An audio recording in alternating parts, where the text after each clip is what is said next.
आज हम लोग एक इक्वेशन स्टार्ट करेंगे जिसमें a प्लस बी की वैल्यू क्या है 1 है और A square plus B square की वैल्यू 2 है। यहाँ पे हम लोगों ने वैल्यू फाइंड करनी है a power 8 plus B power 8 is equal to 0। ठीक है, अब हम लोग क्या करेंगे, हमने a power 4 plus B power 4 into 2 लिख दिया। ठीक है, क्योंकि हमारे पास a plus B whole power 2 का फार्मूला होता है। ठीक है, यहाँ पे हम लोगों ने इसका पावर फार्मूला ओपन कर लिया जो a plus B whole power 2 का फार्मूला होता है सिंपल। यहाँ से हम लोगों ने इसको क्या किया, मल्टीप्लाई कर लिया। अब a power 8 plus B power 8 को हम लोगों ने एक साइड पे लिख दिया, बाकी सारी टर्म्स हम लोग दूसरी साइड पे ले गए।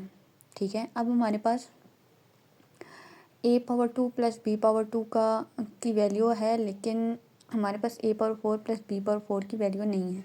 ठीक है, अब ए बी फाइंड करेंगे सबसे पहले। ठीक है, ए बी फाइंड करने के लिए हमारे पास a plus B whole power 2 is equal to A square plus B square plus 2 A B वाला फार्मूला यूज़ करेंगे। But a plus B is equal to 1 और A square plus B square is equal to 2। यहाँ पे हम लोग value put करेंगे 1 square is equal to 2 plus 2 A B. अब हमारे पास 1 दूसरी साइड पे जाएगा तो माइनस हो जाएगा, is equal to 2 A B. ठीक है, -1 A B is equal to -2 -1/2। ठीक है, अब ए की बी की वैल्यू आ गया। अब A square plus A 4 plus B 4 is equal to question mark, इसकी वैल्यू फाइंड करनी है। अब यहाँ से हम लोग इसकी वैल्यू फाइंड करते हैं। A square plus B square की whole power 2 is equal to A power 2 into power 2। ठीक है, हम लोगों ने इसको इस लिहाज से ओपन कर लिया। ठीक है, अब a power 2 plus B power 2 की whole power 2 is equal to A power 4 plus B power 4 is equal to 2ab power 2।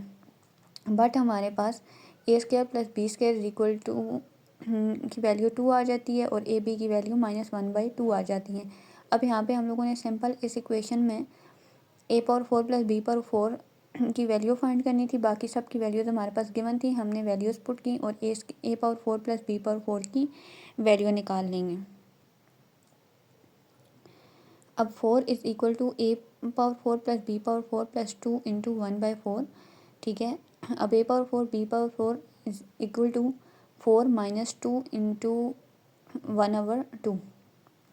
ठीक है, हम लोगों ने 2 इंटू 4 को कैंसिल कर लिया तो a power 4 plus B power 4 की वैल्यू क्या आ गई 7/2। From equation 1 a power 8 plus B power 8 is equal to a power 4 plus B power 4 की whole power 2 minus 2ab power 4। हमारे पास a power 4 plus B power 4 की value भी नहीं थी और a b की वैल्यू भी नहीं थी, हमने दोनों फाइंड कर ली। अब सिंपल हम लोग दोनों इक्वेशंस में वैल्यू पुट करेंगे कि a power 4 plus B power 4 की वैल्यू 7/2 है और a b की वैल्यू हमारे पास क्या है -1/2। a power 8 plus B power 8 is equal to 7/2 की होल पावर 2 -2 इंटू 1/4 इंटू मैंने 2 बाद में लिख लिया इज इक्वल टू 49/4 माइनस और यहाँ पे आ जाएगा 1/2 पावर हमारे पास 4 आ जाती है 16, तो 2 16 से कैंसिल हो गया। 49/4 इज इक्वल टू -1/8। अब दोनों का डिनोमिनेटर सेम करेंगे तो 49 को जो है वो 2 से मल्टीप्लाई करेंगे तो 98 आ जाएगा। अब a power 8 plus B power 8 is equal to value आ गई 97/8।